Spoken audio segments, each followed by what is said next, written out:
জাদুর পিঠার কলসি ও চাঁদের বুড়ি দিদা। কি রে মা, অনেক তো খেলা হলো, তাড়াতাড়ি খেয়ে নে, তারপর তোকে স্কুলে পাঠিয়ে আমি পিঠে তৈরি করব। রাতে আজকে গরম গরম পিঠে আর খেজুরের গুড় খাওয়া হবে। তুই খুশি তো? অনেক দিন হলো তুই খেতে চেয়েছিলি, আমি করতেই পারছিলাম না কাজের চাপে। ও মা, তাই তুমি আজকে রাতে পিঠে তৈরি করবে? কি মজা, কি মজা! আজকে আমি পিঠে খাবো, অনেক দিন খাইনি। দোস্ত, আমাকে আজকে রাতে তুই পিঠে দিবি? একটা পিঠে খাবো, আমি তো অনেক দিন পিঠে খাইনি। আমাকে একটা দে না দোস্ত। এই ভিখারির বাচ্চা, যা যা তুই এখান থেকে। আমার মেয়ের সাথে তুই একদম খেলতে আসবি না। তোর গা থেকে নোংরা ময়লা দুর্গন্ধ বেরোচ্ছে। আমার মেয়ের সাথে তুই মিশলে আমার মেয়ের চামড়ার রোগ হবে। তুই যা এখান থেকে। নয়নার মা এভাবে বলাতে আমিনা কাঁদতে কাঁদতে বাড়ি চলে আসে। আসলে আমিনা খুব দরিদ্র পরিবারের এক মেয়ে। আমিনার বাবা একটা হোটেলে সাফাই কর্মীর কাজ করে, আর আমিনার মা ফুলের মালা গেঁথে সেটা বিক্রি করেই সংসার চালায়। বহু কষ্টে আমিনাদের সংসার চলে। আমিনা পড়ে একটা সরকারি স্কুলে। আমিনা বাড়ি এসে তার মাকে বলে, মা, ও মা, আমাকে পিঠে করে খাওয়াবে? অনেক দিন হলো পিঠে খাই না মা, একদিন তৈরি করো না। আমি তো কখনো কিছু বায়না করিনি, আমার জন্য একদিন পিঠে করতে পারবে মা? কাঁদিস না মা, আমার কাছে এখন টাকা নেই। তাছাড়া মাসের শেষ, তোর আব্বা আসুক, আর আমি মাস গেলেও তো কিছু টাকা পাবো, তখন তোকে পিঠা করে খাওয়াবো। এই বলে আমিনার মা ফুল গেঁথে সেই মালা নিয়ে যায় বিক্রি করতে। মালা বিক্রি করে যে টাকা রোজগার হয় সেই দিয়ে সে সংসারের বাজার হাট করে। অনেক দিন হলো মেয়েটা শুটকি মাছ খেতে চেয়েছে, তাছাড়াও খুব কম দামে পেয়ে গেল সে শুটকিটা, তাই সেই শুটকি কিনেই ঘরে ফিরল। আচ্ছা মা, আমি শুটকি মাছের গন্ধ পাচ্ছি, তুমি কি আমার জন্য শুটকি রান্না করছো? হ্যাঁ মা, আজকে তোর জন্য শুটকি রান্না করছি। আয় আয়, গরম ভাত খাবি আয়। এমন সময় আমিনার আব্বাও ফেরে। আমিনার আব্বা ফিরতেই আমিনার মা বলে, বলছি কাল বা পরশু পিঠা তৈরি করব, একটু খেজুরের গুড় আর ভালো সুগন্ধি চাল কিনে আনবে। মেয়েটা অনেক দিন ধরে খেতে চাইছে। পিঠে খাওয়ার বায়না জুড়েছিল বন্ধুর মায়ের কাছে। বন্ধুর মা অপমান করেছে। মেয়েটা আমার কাঁদতে কাঁদতে এসে আমাকে বলেছে, জানো, হায় ওপরওয়ালা, হায় খোদা, আমি আমার মেয়েকে ঠিক মতো খাওয়াতেও পারি না। ছোট্ট বাচ্চা মেয়ে একটু পিঠে খেতে চেয়েছে, তাকে এত কথা শোনানো। খোদা, তুমি এর বিচার করো। ঠিক আছে, কালকে হোটেল মালিকের কাছ থেকে কিছু অগ্রিম টাকা নিয়ে নেব, তারপর পিঠে নিয়ে আসব। পরের দিন সকালে হোটেলে, মালিক, আজকে আমার হোটেলে সমস্ত কাজ শেষ হয়ে গেছে।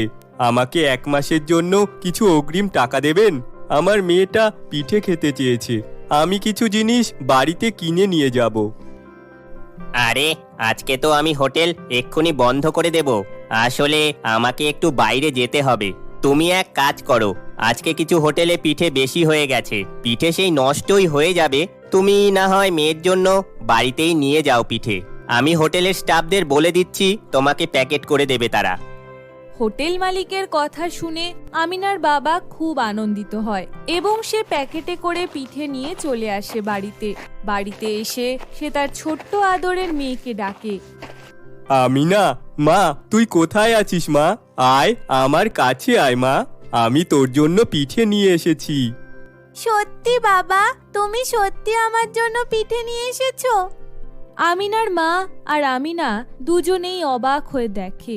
এত পিঠা দেখে সেদিন রাতে তারা পেট ভরে পিঠা খায়, আর কিছু পিঠা রয়ে যায়, সেই পিঠে রেখে দেয় পরের দিন খাবে বলে। তারা খেয়ে দিয়ে ঘুমিয়ে পড়ে। পরের দিন সকালবেলা আমিনা সেই পিঠা থেকে কিছু পিঠা তার বন্ধু নয়নার জন্য নিয়ে যায়। এই নয়না, নয়না, আয়, আমার বাবা না কালকে আমার জন্য পিঠে নিয়ে এসেছে। আয় আমরা দুজনে বসে খাই। তোর বাবা কোথা থেকে এত পিঠা পেলো রে? এত সুন্দর সুগন্ধ, তোদের তো ক্ষমতা নেই এত দামি চালের পিঠে খাবার। আমিনা সব কথা খুলে বলে নয়নার মাকে। নয়নার মা ওইসব কথা শুনে বলে, আমি জানতাম তোরা ভিখারির মতোই তো কাজ করবি। তোর বাবা ভিক্ষা চেয়ে এনেছে তোর জন্য। আমি আমার মেয়েকে ভালো খাবার খাওয়াতে পারি, তোরা ভিক্ষা করে খা।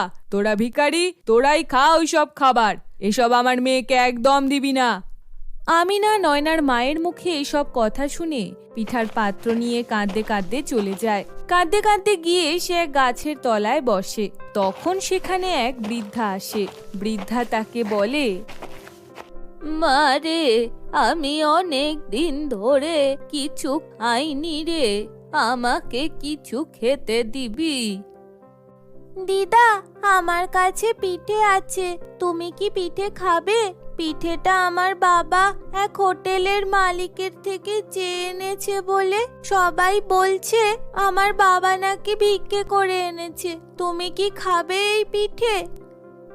এই বলে আমিনা পুরো বাটিটাই বৃদ্ধার দিকে এগিয়ে দেয়। বৃদ্ধা সেই পিঠে খায় আর খাওয়ার পর আমিনার হাত ধরে তাকে বলে, বাহ, কি ভালো পিঠে, অনেক দিন পর খেলাম এত ভালো পিঠে।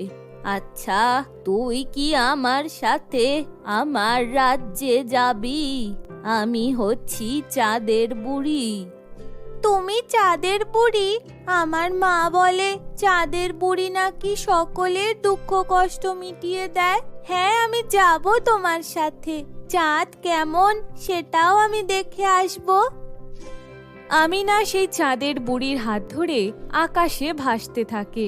চাঁদের বুড়ি মেঘের উপরে আরো উপরে ভেসে একটা চাঁদের রাজ্যে নিয়ে যায়। আমিনা চাঁদের রাজ্যে গিয়ে দেখে সেখানে হরেক রকমের খাবার, পিঠা, মিষ্টি, মন্ডা, লাড্ডু, কত কিছু চারিদিকে ছড়িয়ে রয়েছে। খাবার দেখে আমিনা লোভ সামলাতে পারে না। সে চাঁদের বুড়িকে বলে, দিদা, দিদা, আমি এখান থেকে একটু খাবার খাবো, কতদিন এইসব খাবার খাইনি। হ্যারি, এইসব খাবার তুই অবশ্যই খাবি। আমিনা তার পছন্দ মতো খাবার খেতে থাকে আর কিছু খাবার সে তার বাবা মায়ের জন্য নিয়ে যেতে চায়। আমি না, মা, আমি তোকে একটা জাদুর কলসি দেব।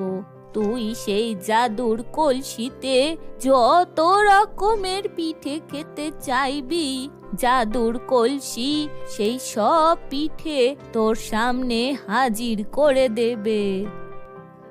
আমিনা এই সব কথা শুনে খুব আনন্দিত হয়। তারপর চাঁদের বুড়ির হাত ধরে সে তার বাড়িতে চলে আসে। বাড়িতে এসে আমিনা তার বাবা মাকে সব কথা খুলে বলে আর চাঁদের দেশ থেকে আনা খাবারও তাদেরকে দেয়।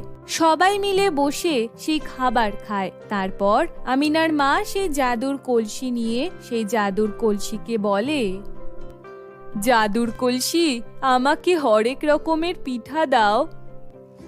যেই না সে কথাটা বলেছে, জাদুর কলসি অমনি কাঁপতে শুরু করে আর কাঁপতে কাঁপতে তাতে হরেক রকম পিঠা ভরে যায় আর সেই পিঠার সুবাস চারিদিকে ছড়িয়ে পড়ে। আমিনার মা আর আমিনার বাবা বসে বসে ভাবতে থাকে এই পিঠা নিয়ে কি করবে।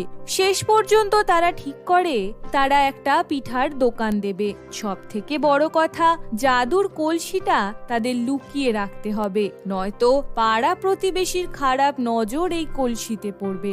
তাই তারা আমিনাকে বুঝিয়ে বলে যাতে এই কলসির কথা ভুল করেও সে কাউকে না বলে। পরের দিন আমিনার বাবা বিকেলবেলা পিঠে বিক্রি করতে বেরোয়।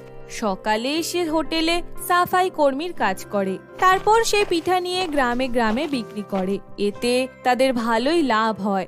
হঠাৎ করে আমিনাদের ভালো দিন ফিরে আসতে দেখে আমিনার প্রতিবেশী নয়নার মা তাদের হিংসা করতে থাকে। কিভাবে এটা হতে পারে সেই চিন্তায় একদিন রাত্রেবেলা সে চুপি চুপি তাদের বাড়ির কাছে এসে দাঁড়িয়ে থাকে। লুকিয়ে লুকিয়ে সে সব ব্যাপার দেখে ফেলে। নয়না, মা নয়না, শোন এদিকে। বলো মা। মারে, আমিনাদের বাড়িতে যা চুপি চুপি। আমিনাদের ঘরের ভেতর খাটের তলায় একটা কলসি রাখা আছে, সেটা নিয়ে আয় মা। মায়ের কথা মতো নয়না চুপি চুপি গিয়ে সেই কলসিটা নিয়ে আসে। আর কলসি নিয়ে নয়নার মা বলে, জাদুর কলসি, জাদুর কলসি, আমাকে হরেক রকম পিঠা দাও। নয়নার মার কথা শেষ না হতেই জাদুর কলসি কাঁপতে থাকে এবং সেখান থেকে বেরিয়ে আসে অনেক সাপ আর ব্যাঙ। তা দেখে নয়নার মা ভয় পেয়ে যায় আর তারা বাড়ি থেকে বেরিয়ে আসে। নয়না ছুটে গিয়ে তার বান্ধবীকে সব কথা বলে। আমিনা সব কথা শুনে নয়নাদের বাড়িতে যায় আর সেই কলসিটা নিজের হাতে নিতেই কলসি থেকে সাপ আর ব্যাঙ বেরোনো বন্ধ হয়ে যায়। আমিনা সেই কলসি নিয়ে তার নিজের বাড়ি চলে আসে। তারপর থেকেই আমিনা আর তার পরিবার পিঠে বিক্রি করে সৎভাবে নিজের জীবনযাপন করতে থাকে। তারা গ্রামের সকলকে সাহায্য করত তাদের দরকার আর সাধ্য মতো।